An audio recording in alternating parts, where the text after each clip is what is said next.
indiscipline for which Treasury benches cannot respond. Mr. Rao, Telangana और आंध्रा के issue पर हम अभी बात करते होते हैं. Yeah. That's true. Give notice. So what is that you are standing like a statue? What happened to you? On which? I have given a notice. Notice will come to you. And I want to raise that matter. Yes, I will allow you. Sir, I will allow you. Mr. Anand Sharma doesn't want to start. The External Affairs Minister will make a statement right now. Let us start. We are not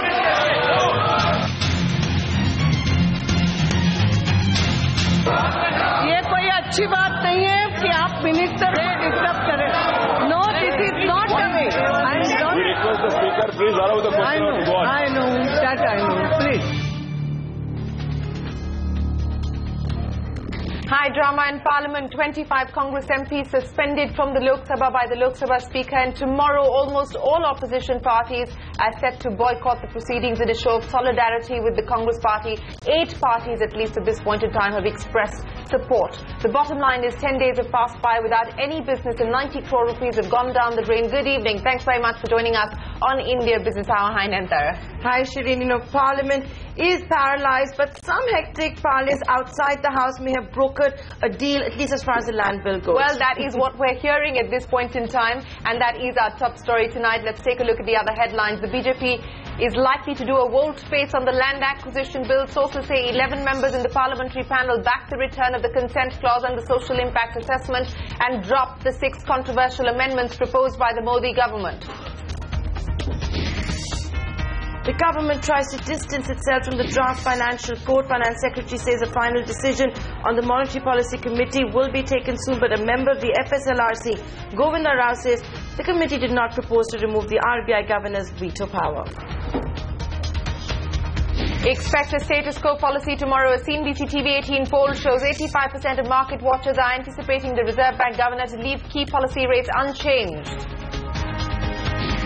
Supreme Court takes the hard line against Subrata Roy and Sahara, refuses to release the group's chief or allow conferencing facilities in Tihar jail, threatens to auction Sahara's assets if the group fails to sell them and raise funds. HCL Tech disappoints the street in Q1. Margins take a beating even as revenues meet expectations, but Hero Motor delivers in the first quarter thanks to strong margin expansion. Motown is still struggling for traction. July auto sales throw up a mixed bag. Maruti and Tata Motors see a spurt in car sales, but two-wheeler makers still feeling the heat. The Met Department sticks to its guns, reiterates monsoon will be below normal this year, predicts weak rainfall in August and September, also says El Nino conditions have strengthened. The India that I come back to after 8 years of working overseas is an India that's different. And I think there are opportunities for upgrading and for premiumization just in as much as there are opportunities for mass market products as well. Battling the Maggi storm, Nestle wants to turn to premium products to revive its growth in the long term. In his first television interview, the new managing director says the worst is behind Nestle. Stock markets open in Greece after 5 weeks, but the joy is short-lived as shares crashed 16% by the end of trade, with banks taking the biggest hit.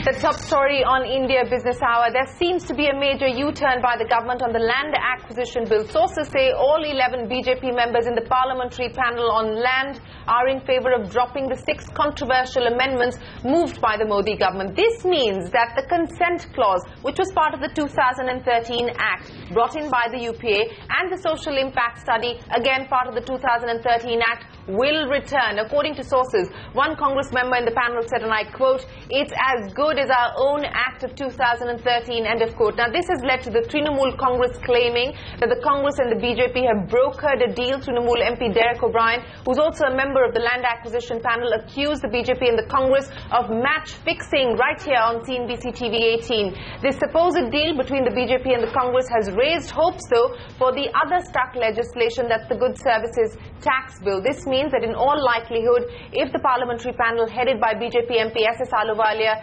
will submit a consensus report on the 7th of August. That is the sense that we're getting at this point in time. Well, a short while ago, I caught up with Veerappa Moily, the former oil minister and senior Congress party MP, and began by asking him whether there has been an agreement between the BJP and the Congress on the land bill. This is what he had to say. BJP has an habit, this government has an habit, to act first and then think. This is one such thing which is happening. In a thoughtless manner, they meddle with that land bill, which was accepted unanimously after a proper deliberation. It came out of the national consensus, and it came out of the deliberation and reflection with all the states, and including the BJP on the floor of the House. They had agreed upon that. Yeah. Whatever the suggestion they had given, we had accepted at that time. It is always in keeping with the democratic approach.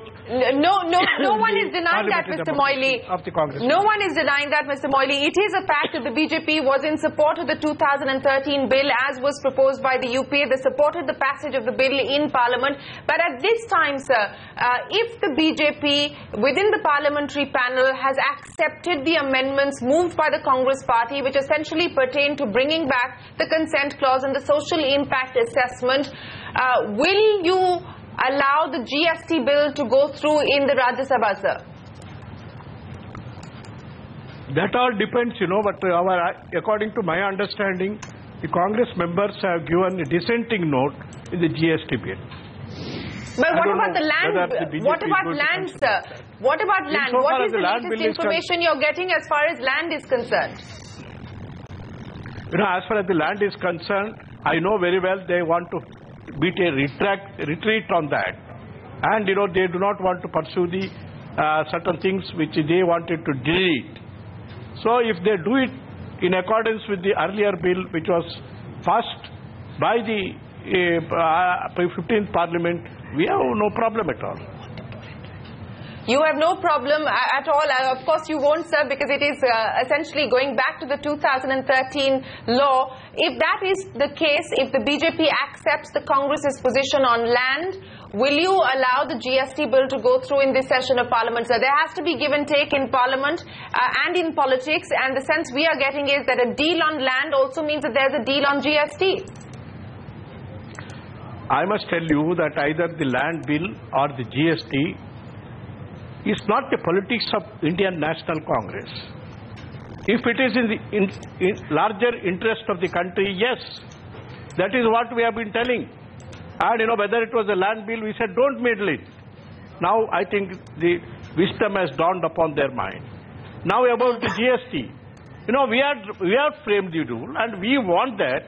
It is one of the most important taxation measure which will bring in economic reforms and economic revolution, but they again wanted to meddle with that, and as a result, the whole thing would have been diluted, because I may remember that when VP Singh was the finance minister, he wanted to bring a modavit in a hurry, in a haste. Yes, sir, but at this point in time, but even then he brought it. Ultimately, he had to withdraw. But the view of the parliamentary panel, sir, at this point in time is that you need to move ahead, and if you need to move ahead, then you need to bring in things like the 1% manufacturing tax. But let me put that aside, sir, and ask you a straightforward question, because at the end of the session today, when both houses were adjourned for the day, comments coming in from the finance minister said that the Congress party is holding the House to ransom. The Speaker has now suspended 25 MPs of the Congress party in the Lok Sabha. It seems like it's the end of the road as far as the monsoon session of Parliament is concerned. But later, with what we're hearing on land, it seems to give a glimmer of hope on whether some legislative business may in fact go through in the monsoon session. Is the monsoon session dead or alive? That again depends upon the BJP and the NDA. The disruption with which they worked on the parliamentary democracy during the 15th session was horrible. And 2012 monsoon session, the disruption of the House was 78 hours. Hours of sitting was 24 hours. And both Arun Jaitley ji, Advani ji, and also Sushma Swaraj, they appreciated that disruption is a part of the parliamentary democracy. They said it is a healthy democracy. Parliament accountably subverted, and the debate is intended to be used merely to put a parliamentary accountability. I know both sides. Arun Jaitley also said, disrupting does not mean not doing work. What we are doing is in fact very important work. My final question to you, if indeed the government agrees to the Congress Party's amendments on the land bill, will you allow this session to go forward? Will the GST go through in the monsoon session of Parliament, sir? No, if they agree on the Congress proposal and, as it was earlier and also as suggested by the in the dissenting note of our Congress members, we will have no problem at all. This is what we want: the GST to come, we want the land bill to come, but not in the format which the present government has forwarded. Well, that's Senior Congress Leader Veerappa Moily. Is the monsoon session dead or alive? Joining us now to talk about this is Aditi Phadnis, Political Editor at Business Standard. Ms. Phadnis, appreciate you joining us here on CNBC-TV18.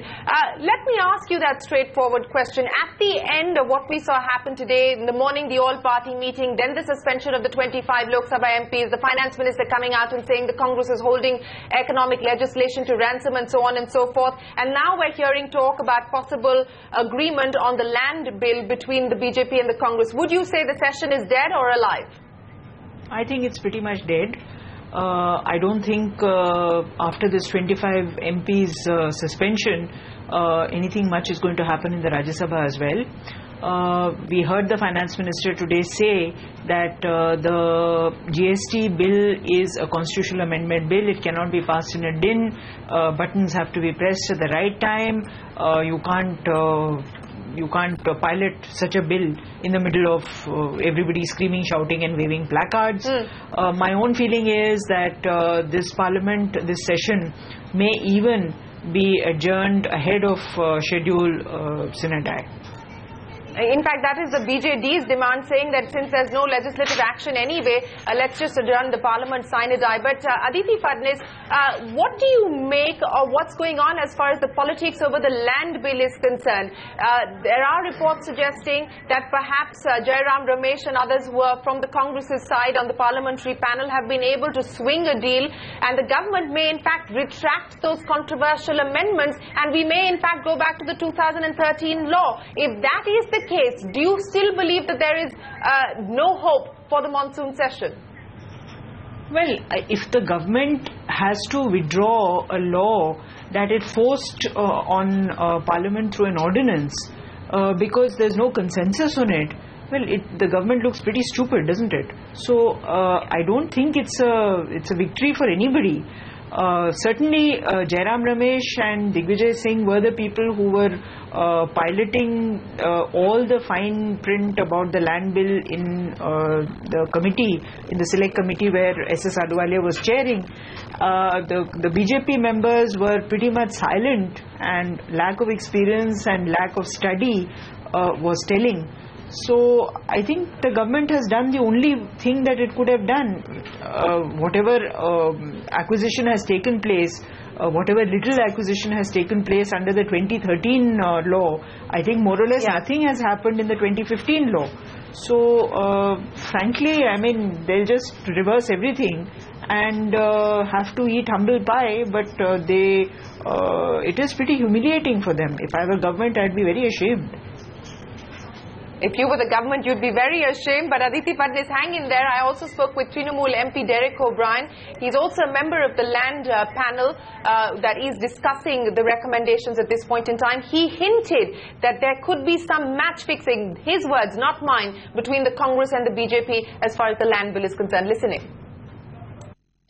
The statement we've given out is that these 25 Congress Lok Sabha MPs have been suspended by the Speaker, and in a parliamentary democracy, this shouldn't have happened. We can't support such a move by the Speaker. And so that's why we are not going to attend Parliament from tomorrow in Lok Sabha. None of our Lok Sabha MPs will be going there Tuesday, Wednesday, Thursday, Friday. Then we'll take another call on the weekend. I can confirm that. But don't use the word boycott. All right, I won't use the word boycott because essentially that is what you are doing. But Derek O'Brien, why would you take this decision? Because one would argue, and I'm not getting into the politics of that the BJP also did this to the Congress and so on and so forth, but one would argue that in a democratic process, Parliament should be allowed to function, and if particular individuals of a particular party are not allowing the proper functioning of the House, then it's the prerogative of the Speaker to act against those individuals and against that party. So why would you oppose this move? See, Shireen, the onus of running Parliament is first on the government, and second on the leading opposition party. So we went to the all-party meeting today. We also want Parliament to run. We want the GST bill to be passed. But then the government has to take a call along with the principal opposition party in Lok Sabha, which is the Congress, to make Parliament run. So you cannot have sweeping decisions. And I think what was even more dangerous was that this morning in Central Hall over coffee, half an hour before Parliament started, this was the buzz. This was the buzz. So you're saying you're saying it was already decided even before the House started? I'm not saying that. I'm suggesting that this is the buzz I heard in the morning. And it's a bit like a referee. A referee in a football match has to have discipline on the field. He would put a red card out when discipline is out of hand. But if a referee throws out during a World Cup match or any football match, even a school match, 7 players out of 11 get the red card, then you've got to take a close look at what the referee is up to. Parliamentary committee had already sought an extension to the 7th of August. We are given to understand the meeting has just concluded, and now there seems to be a suggestion that the government may in fact accept the Congress's amendments as far as the land bill is concerned. Do you believe that that could in fact broker peace between the two warring sides? I don't know whether to call them the two warring sides or the two losing sides. Because the 2013 land bill which the Congress brought, the BJP supported the bill, the Trinamool Congress voted against the bill, we asked for a division. That's why at today's meeting, before today's meeting, we were the first party to give a letter saying to withdraw this bill. So I don't know what games the Congress and the BJP have been up to, but today the list of amendments for a 3 p.m. meeting was circulated today. I got it at my residence at 9:20 in the morning. For a 3 o'clock meeting. So my colleague Kalyan Banerjee and I, we left the meeting, we walked out of the meeting, and now what I'm seeing on your television channels, I will not comment on that because those proceedings of the meeting are supposed to be secret. But again, if the Congress and BJP again have gone and made a deal and they've gone back to 2013, I want people who watch your channel to know that when it comes to issues like land or GST and many other issues, there are smaller parties, maybe from Bengal or from Orissa or from Tamil Nadu. We are a lot more consistent than these two so-called regional parties. Just hang in there, because you're saying something very important. You are saying that there has been a deal that has been struck between the Congress party and the BJP on the land bill, or so it seems. Well, as I said, I'm a member of that select committee. I was there at the meeting, so I can't talk too much about it. But from whatever I'm seeing on the channels and whatever buzz I'm hearing, that the Congress had made some amendments, and it seems that the BJP have made some amendments. So this is a new form of match fixing again.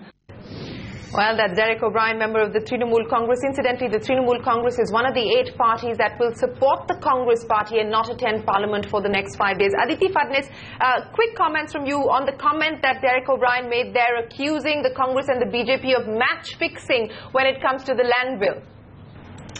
Well, these words are very easy to use. I have nothing much to say about it. The fact is that in the select committee, which has sought one extension and then a second extension, there was no consensus till recently on the land bill. And now there appears to be some sort of a consensus between some set of people. All decisions in such committees are taken by consensus. So if Mr. O'Brien wants, he can actually oppose the consensus and recuse himself and his party from it. That's neither here nor there. The fact is that the government has taken a major U-turn.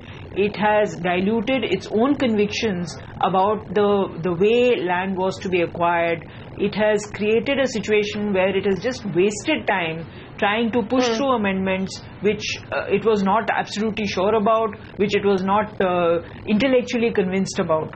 And this is very worrying, because if this is going to be the case with future legislation, then I really don't know what this government is going to do. The 2015 land bill was an article of faith with this government. It said repeatedly, publicly, privately, in conversations, that India will go backwards if the 2013 land bill is promulgated. Now we are being told that the government itself is, despite having a majority in the lower house, is saying, okay, if it doesn't go through, it doesn't go through. It's not a matter of life and death. So I don't know, we are just witless, hapless Indians waiting for the government to take some kind of a decision. So the final word from you, Aditi Padnis. Do you believe that this business of suspension of 25 Congress MPs and now parties like the Trinamool coming out in support of the Congress 8 parties saying that they will not attend Parliament or Lok Sabha either for the next 5 days, this is actually another move that's backfired on the government, and the government now finds itself isolated? Absolutely. The idea when when this week began or last week ended, we were told that the Congress would be isolated. The opposition wanted the House to run, and the government was working on dividing the opposition and working on the people who wanted the House to run. Now they have succeeded in uniting the opposition. So I really don't know what they're planning to do, really. All right, Aditi Padnis, we'll have to leave it there. Appreciate you joining us here with your take on the political developments of the day. Confusion on what the government strategy seems to be as far as the House is concerned, and also on the land bill. But the other big story, again, mired in confusion. The government is not trying to clip the wings of the RBI or the governor in the Monetary Policy Panel, and that's cloaked in the message that's coming in from the Finance Secretary Rajiv Mehrishi. This comes after the draft financial code. Now this code proposes to create a monetary policy panel which gives the government the upper hand with more members in the panel and no veto power to the RBI governor. Amidst all of this, the Finance Secretary attempted to clarify the government stance. He said the Financial Sector Legislative Reforms Commission, the FSLRC, headed by Justice Sri Krishna, has gone through the draft financial code, and a final decision will be taken according to best international practices after wider consultation. However, in an interesting twist, a member of the FSLRC, Govinda Rao, has revealed that the FSLRC never proposed to remove the veto power of the RBI governor in the monetary policy panel, and they don't know who has recommended this particular clause in the IFC. Listen in to both sides. Since we have signed a monetary policy framework agreement with RBI, and since the MPC therefore has taken some urgency, we are in discussions with RBI governor, with the RBI on the form and manner of the MPC, and in fact we now have a position which is actually agreed, but which I am not going to disclose to you. Because that is not I cannot disclose to you, because it will ultimately be disclosed only in Parliament. If you look at the FSLRC recommendations carefully, which is in black and white, it says that there should be a monetary policy committee consisting of 7 people. 2 from the Reserve Bank of India, 2 appointed by the government on the advice of the Reserve Bank of India, and 3 from the Government of India. And it also stated that the Reserve Bank governor can exercise the veto power in case of there is, if it is necessary, but he is required to explain why he has exercised the veto power. So there is no question of taking away the veto power from the Reserve Bank governor. That is the recommendation of the FSLRC, which is in black and white. So whose brainwave was it? It certainly seems it was the Finance Ministry's brainwave that the RBI governor should not have the veto power. Lata Venkatesh now joining us with more analysis on this story. Lata, what did you make of what happened today? Has the government managed to clear the air? FSLRC said that it wanted the veto power. That was what the FSLRC member also clarified, and that is what brought variance to the variance between the FSLRC position, Govinda Rao's position, and the second draft that was put out, which said there will be no veto power. FSLRC's original draft wanted veto power. Govinda Rao says the FSLRC members still want our governor to have the veto power, but the second draft said no veto power. So whose is the second draft? If it is not the FSLRC's, whose it is? And today's press conference or briefing did not quite clarify who is the author of that second draft. It appears from circumstantial evidence that that is what the Finance Ministry would have liked. to have a majority member from the government and no veto power for the Reserve Bank. But looks like there is too much of an outcry against it from too many quarters, and so they've rescinded from that position. And a third position has now emerged, which of course the Finance Secretary did not reveal to us, and which will probably be revealed in Parliament. So it's very clear that the Finance Ministry probably tried to tamper with the FSLRC's position, but probably retracted from it after the opposition that it appears to have evoked from several quarters. To say that, among the other things that the Finance Secretary said is that in a majority of the countries, the governor does not make policy. But in a majority of the countries, in fact, in an overwhelming majority of the countries, it is the central bank which makes the policy. Whatever the form and shape of the committee, does not have a majority government membership at all. Even in the FOMC, the members are not appointed by the government. They are independent Federal Reserve members. So the whole thing clearly looks like a tug of war. Now, we will know how the situation pans out only when you know the final shape of the MPC, but only perhaps this much is clear, that there will be a monetary policy committee sooner or later. Whether the government will be able to amend the Reserve Bank Act still remains in doubt, given, of course, the ruckus in Parliament. Thanks, Lata, for joining us with that analysis. That's Lata Venkateshu's take on this entire controversy, which, even as it rages on, the rate panel, the RBI governor is going to announce tomorrow whether he is going to make money cheaper for us or not. A CNBC-TV18 poll indicates Governor Rajan may not cut rates, but that he may well sound the government on a host of things like NPLs, power sector reforms and a bankruptcy code. Ritu Singh and Manasi Gilani report on what the market is expecting. Raghuram Rajan may stay put on rates on the 4th of August, according to 85% of the respondents polled by CNBC-TV18. Now we are, as before, contingent on the data. Rajan has always maintained that RBI's rate cut decision will be data dependent. And staying true to his word, the governor has cut rates by 75 basis points to 7.25% already this year. Also, the governor had hinted he was front-loading the rate cut last time. With uncertainty looming over monsoons and the hiccup in food prices in July, the RBI is likely to leave the repo rate, CRR and SLR as well unchanged. Barely 10% of the respondents expect the RBI to cut SLR by 50 basis points this time. However, market watchers will be keenly awaiting the governor's talk. For one, is he changing the GDP and inflation forecasts? 30% of our respondents expect the RBI to lower its GDP forecast from the stated 7.8% for FY16. A majority, however, think he may stick to the older forecast till the rains are over.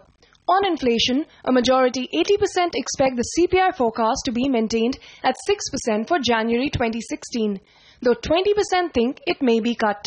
But as we said, it will be the talk of the governor that the market will want to hear. Half of the respondents are hoping that the tone of the monetary policy statement will be neutral, but 45% are expecting a dovish stance. In fact, 70% of the bankers and economists CNBC-TV18 spoke to said there is one more rate cut due from Rajan, which will probably be post-monsoons when a clearer picture on the food prices emerges.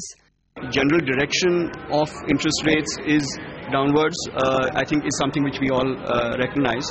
Through the fiscal, we could probably see somewhere between 25 and 50 basis points. We are expecting a 25 to 50 basis point cut from RBI in the remainder of this financial year as far as the repo rate is concerned.